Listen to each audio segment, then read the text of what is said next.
আসসালামু আলাইকুম বন্ধুরা, তোমরা কেমন আছো বন্ধুরা? আশা করি ভালোই আছো, আমিও ভালো আছি। আজকে আমি আরেকটা নতুন রেসিপি নিয়ে আসলাম তোমাদের সামনে। মুরগির মাংস। মুরগিটা অনেক বড় সাইজ আছে বন্ধুরা, কি বলবো। 1 কেজি ওজনের মুরগির মাংস আমি রান্না করেছি, খুব সুন্দর করে রান্না করে নিয়েছি বন্ধুরা। চলো তোমরা দেখতে থাকো আমি কিভাবে এই মুরগির মাংসটা রান্না করলাম। আর সবাই কেমন আছো? আশা করি প্লিজ কমেন্টে লেখো, আর রেসিপি কীরকম হল বন্ধুরা প্লিজ সবাই লেখো। এই দেখো আমি মুরগির মাংসটা কত সুন্দর করে ধুয়ে পরিষ্কার করে নিয়েছি, কেটে ধুয়ে। এই দেখো বন্ধুরা কত বড় সাইজ 1 কেজি ওজনের এই মুরগির মাংসটা আসিল। দেখো ইগুলো কত বড় সাইজ হয়েছে, রানগুলো কত বড় বড় হয়েছে। ঠ্যাঙ্গের যেটা থাকে রানটা, ওটা কত বড় বড়, লেগ পিসটা বড় বড় হয়েছে। এখন আমি ধুয়ে পরিষ্কার করে নিয়েছি বন্ধুরা, কিছুক্ষণ রেখে দিয়েছিলাম, আমার অন্য কাজ ছিল। এখন আরেকটু ভালো করে ধুয়ে আমি পরিষ্কার করে নিয়ে রান্নাটা করে নিব। আর বন্ধুরা যারা আমার চ্যানেল নতুন আছে প্লিজ সাবস্ক্রাইব করে আমার পাশে থেকো, আর লাইক কমেন্ট করো বন্ধুরা। আর এই দেখো এখানে আমি আদা রসুন মরিচ পেঁয়াজ বাটা সবগুলো ঢেলে দিয়েছি। এখন একটা একটা করে সবগুলো দিয়ে দেবো। এই যে পরিমাণ মতন হলুদ গুঁড়ো ঢেলে দিলাম, হলুদ গুঁড়োটা ঢেলে দিলাম পরিমাণ মতন। মশলার গুঁড়ো দিয়ে দিচ্ছি সবগুলোই পরিমাণ মতন, এলে ম্যারিনেট করব আমি। সবগুলোই মশলাগুলোই পরিমাণ মতন দিয়ে দিচ্ছি, লবণও পরিমাণ মতন দিয়ে দিচ্ছি।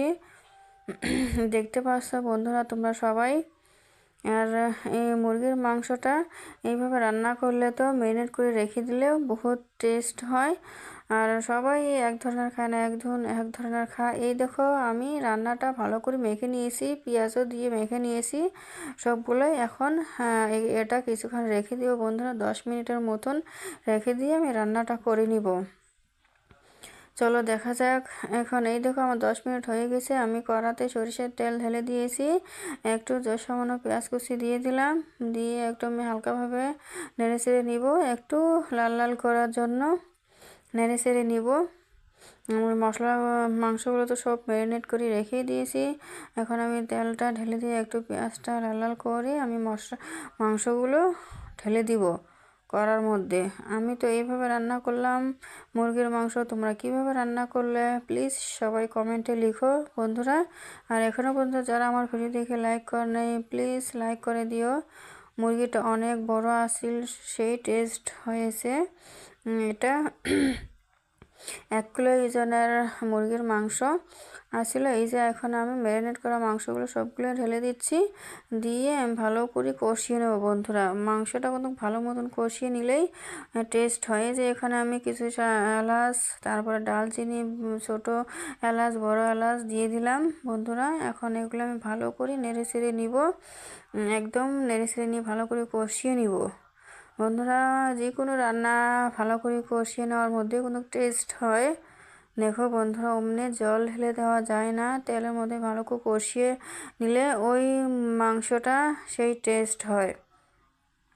এই দেখো আমি কি সুন্দর করে ভালো করে কষিয়ে নিচ্ছি, খুব সুন্দর করে। এখানে আমি 3টা আলু কেটে নিয়েছি, বড় বড় সাইজের 3টা আলু দিয়ে দিলাম। ওগুলো কেটে রাখা আলু, মাংসের মধ্যে একটু আলু দিলে আলুটাও অনেকটা টেস্ট হয়। আলুটাও আমি কিছুক্ষণ নেড়ে চেড়ে একটু কষিয়ে নিব কিছুক্ষণ রেখে। এই দেখো ভালো করে কষিয়ে নিচ্ছি কিন্তু আমি বন্ধুরা, দেখতে পাচ্ছ তোমরা। এই যে আমার ভালো করে কষিয়ে নেওয়া হয়ে গেছে, দেখো কত সুন্দর হয়ে গেছে, কালারটাও চলে এসেছে। আমি এই যে জলটা ঢেলে দিলাম পরিমাণ মতন, আমার মাংস রান্নাটারও কালার চলে এসেছে খুব সুন্দর। আমি জলটা ঢেলে দিলাম। এখন মাংসটা একটু সিদ্ধ হওয়ার পরে নামিয়ে নিব, পরিমাণ মতন ঝোলটা রাখবো, রাখিয়ে নামিয়ে নিব। বেশি পাতলা করব না, বেশি ভারীও করব না, ওই রকম করে ঝোলটা নামিয়ে নেব বন্ধুরা। তোমরা দেখো আমি কিভাবে ঝোলটা রাখি। আমার ইচ্ছা মতন আমি রাখবো, চাইলে তোমার ইচ্ছা মতন তুমি রাখতে পারো বন্ধুরা। তোমরা পাতলা বা একটু ভারী বেশি সেটা তোমাদের ইচ্ছা মতন রাখতে পারো, আর আমার ইচ্ছা মতন আমি রাখলাম। এই যে আমার রান্নাটা হয়ে গেছে, দেখো কত সুন্দর হয়েছে বন্ধুরা।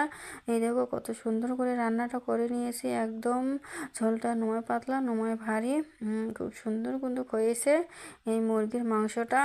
লোকাল মুরগির মাংস, দেশি মুরগির মাংস বন্ধুরা, লোকাল হোক দেশি হোক একই কথা। সবাই ভালো থেকো বন্ধুরা।